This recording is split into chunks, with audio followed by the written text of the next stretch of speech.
ఈరోజు మనము nervous system strengthen చేసుకోవడానికి ఏం చేయొచ్చని తెలుసుకుందాం. సో, మన నర్వస్ సిస్టమ్ అంటే ఓవరాల్ మన బ్రెయిన్ మళ్ళీ స్పైనల్ కార్డ్ ఇంక్లూడ్ అవుతది. సో, ఇక్కడ మనకు చాలా ప్రాబ్లమ్స్ మనకు రిలేటెడ్ అంటే సీజర్స్ లైక్ ఎపిలిప్సీ ఉంటది. సో, నెక్స్ట్ ఓల్డ్ ఏజ్ వాళ్ళలో మనకు అల్జీమర్స్ డిసీజ్ ఉంటది.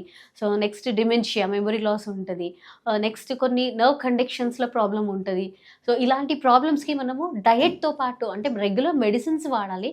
దాంతో పాటు మన డయట్‌లో మనం ఏం చేసుకోవచ్చు అనేది తెలుసుకుందాం.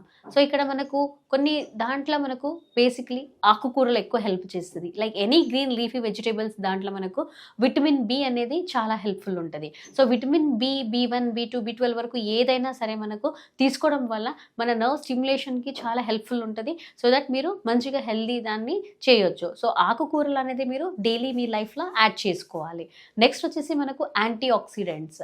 యాంటీ ఆక్సిడెంట్స్ వచ్చేసి మనకు మన నర్వ్ ఇన్‌ఫ్లమేషన్ గాని ఏదైనా అయ్యిందంటే దాన్ని రిడక్షన్ చేయడానికి చాలా హెల్ప్‌ఫుల్ ఉంటది. సో, యాంటీ ఆక్సిడెంట్స్‌లో మనకు డ్రై ఫ్రూట్స్ వస్తది.